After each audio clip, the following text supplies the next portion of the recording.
go again with one of my unscripted, unedited posts, and could go basically anywhere, but I'm really wanting to talk about my feelings around how I've been quite anxious over the COVID situation and how badly I feel I've dealt with this, just to share really with other people, so that I don't know, maybe it'll help, maybe it won't, but you won't watch the video if you're not interested. So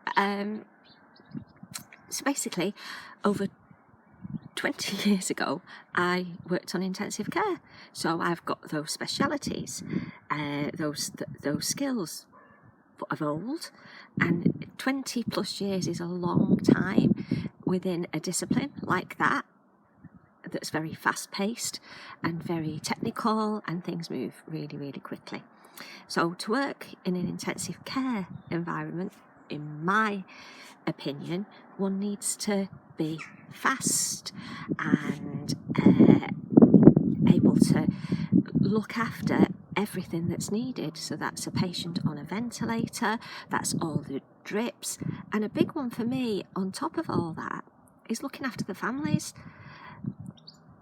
mental well-being of the family and the patient. So that's been a real big issue for me, thinking that I should be putting myself in a position to go back to the front line. So that was my first real concern. But the reality was, I knew that I'd be more of a hindrance than a help to anybody in that situation. So over a week ago, I contacted health areas that I felt I could be of more benefit, so I could help people with guidance and advice via telephone support. So I was looking at 111 or public health. So I ferreted around the internet and I found means to send emails to them. So they got back to me really quickly to say they'd get back to me. So I knew that I was possibly, or I felt that I was going to be needed somewhere, and I was really hopeful that it would be within my own field of what I consider to be expertise, which is helping people to deal with what they're faced with at this moment in time. And I was really hopeful that I wouldn't be called up to intensive care. But part of me was thinking that's where I might be needed. But I totally lost perspective, and I was totally irrational. So as time's gone on, I've spoken to more people, and crazy stuff on the internet and conversations with people, and everybody's an expert, everybody's got an opinion, and I've been going around in circles, beating myself up. One of the main things was reading that there was no PPE. Well, I'm struggling with that idea, because we've got the Health and Safety Executive, HSE, and Management at Work Standards, and I couldn't get my head around the fact that healthcare would be flaunting that. So, okay, think about that in a minute. And the other thing was, I couldn't bear the thought of being there to watch somebody die alone. And that's what was all over social media, that patients were dying alone. And that's always been one of my big things, that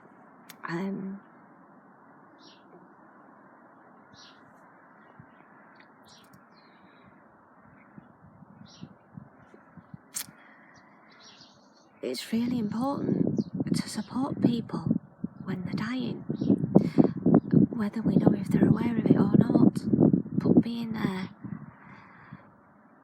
for the patient and being there for the family.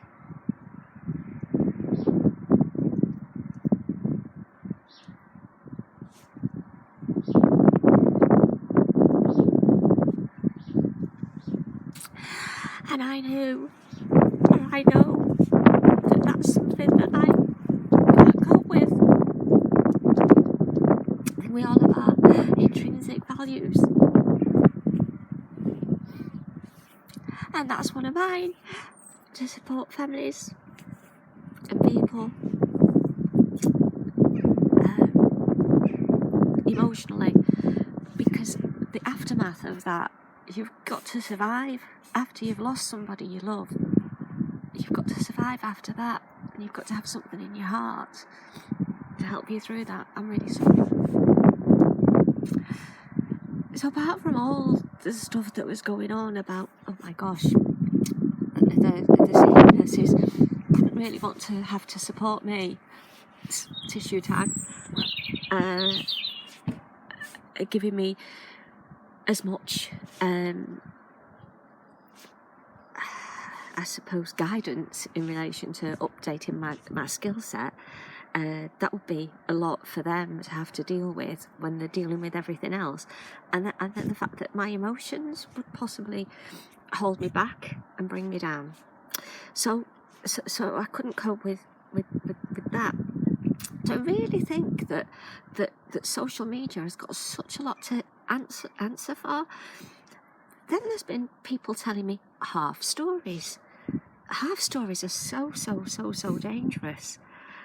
And normally I don't get embroiled in them, but because I lost my perspective, I did, and I just couldn't really think straight. So the past week, I've been blooming useless.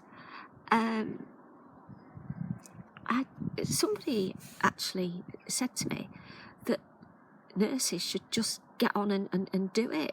They should. It's what they're trained for. They should just get on and do it. And I got really angry. And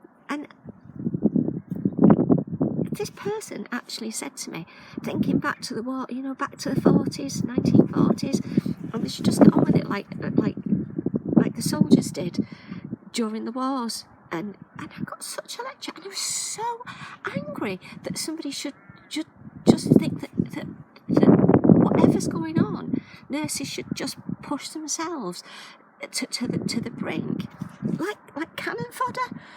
And I was like so angry with this person, and it's eaten me up over the week.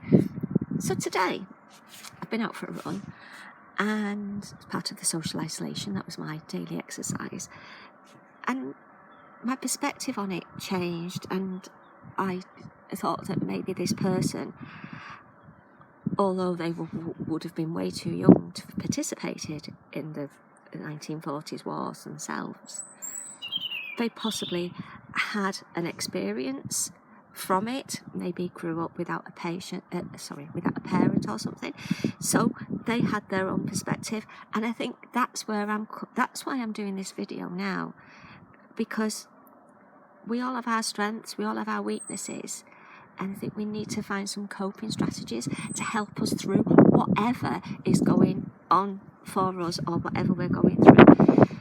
So step back, take a deep breath, try and see it from other people's perspectives. Social media is good for socialising, but I always ask, and this is what I've not been doing this week, I always ask, does it make sense? Does that make sense? If you stop and ask, does that make sense? And the answer is no, then it probably doesn't make sense. So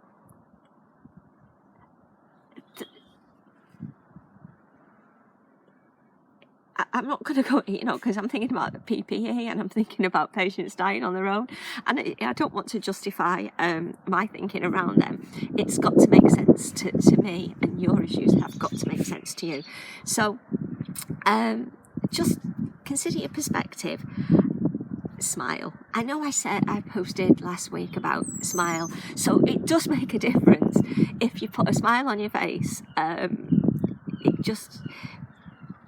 It just changes things. So wash your hands properly, dry your hands properly, maintain social distance, look after each other, be safe, be kind, and smile. Thank you for your time. Take care. Bye-bye.